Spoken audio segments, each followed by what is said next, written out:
تاریخ مسجد اقصی۔ مسجد اقصی مسلمانوں کا قبلہ اول ہے۔ خانہ کعبہ اور مسجد نبوی کے بعد تیسرا مقدس ترین مقام اسی مسجد اقصی کا ہے۔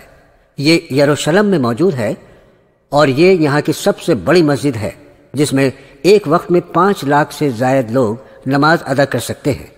اس مسجد کا رقبہ تقریباً 1,44,000 میٹر مربع ہے۔ مسجد اقصی مختلف ناموں سے بھی جانی جاتی ہے۔ اس کو بیت المقدس، مسجد قبلہ، مسجد مروانی، مقام براق، دیوار براق اور دیوار گریاں بھی کہتے ہیں۔ حضور صلی اللہ تعالیٰ علیہ وسلم نے اپنے صحابیوں کے ساتھ تقریباً 17 مہینے تک اس کی طرف رخ کر کے نماز ادا کی ہے۔ جب آپ صلی اللہ تعالیٰ علیہ وسلم معراج کے لیے گئے تھے تو یہی مقام پہلی منزل بنا تھا، کیونکہ حضرت جبرائیل علیہ السلام نے براق کو یہاں پر روکا تھا، اس لیے اسے مقام براق بھی کہتے ہیں اور دیوار براق بھی کہا جاتا ہے۔ اس کا ذکر قرآن پاک میں سورہ بنی اسرائیل میں اللہ تعالیٰ فرماتا ہے، پاک ہے وہ ذات جو اپنے بندے کو رات ہی رات میں مسجد حرام سے مسجد اقصی تک لے گئی، اور اس کے آس پاس ہم نے برکت دے رکھی ہے، اس لیے ہم اپنی قدرت کے باقی نمونے دکھائیں۔ مسجد اقصی کی بنیاد حضرت داؤد علیہ السلام نے رکھی تھی۔ جب ان کی وفات کا وقت آیا تو انہوں نے اپنے بیٹے حضرت سلیمان علیہ السلام کو وصیت کی تھی کہ اس مسجد کی تعمیر تم مکمل کروانا۔ حضرت سلیمان علیہ السلام کو اللہ تعالیٰ نے جنات، حیوانات، حجر و شجر، ان تمام چیزوں پر حکومت کرنے کی طاقت بخشی تھی۔ یہ جانوروں کی بولی بھی سمجھتے تھے اور پرندوں کی آواز بھی جانتے تھے کہ یہ کیا کہہ رہے ہیں یا یہ کیا چاہ رہے ہیں۔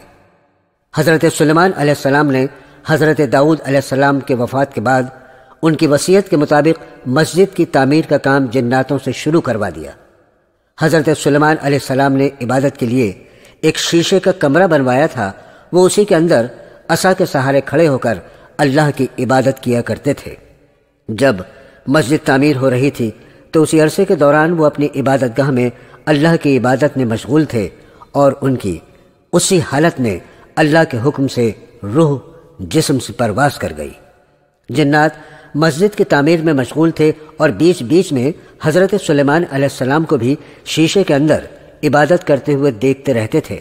وہ یہ نہیں سمجھ پائے تھے کہ ان کی وفات ہو گئی ہے۔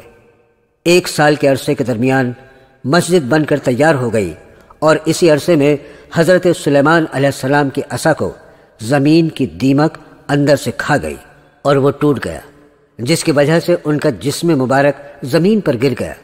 تب جناتوں کو معلوم ہوا کہ آپ تو 1 سال پہلے ہی وفات پا چکے تھے۔ اس کا ذکر قرآن شریف میں سورہ سبا آیت نمبر 14 میں اس طرح آیا ہے۔ اللہ تعالیٰ فرماتا ہے، جب ہم نے سلیمان پر موت کا فیصلہ نافذ کر دیا، نہ پتہ بتایا جنات کو موت کا مگر زمین کی دیمک جو کھاتی رہی آپ کے عصا کو، اور جب آ رہے تھے زمین پر تب یہ بات کھل گئی، اور اگر جنات غیب کی بات جانتے ہوتے تو اتنا عرصہ نہ رہتے۔ مسجد اقصی کی تعمیر و توسیع مختلف ادوار میں ہوتی رہی ہے۔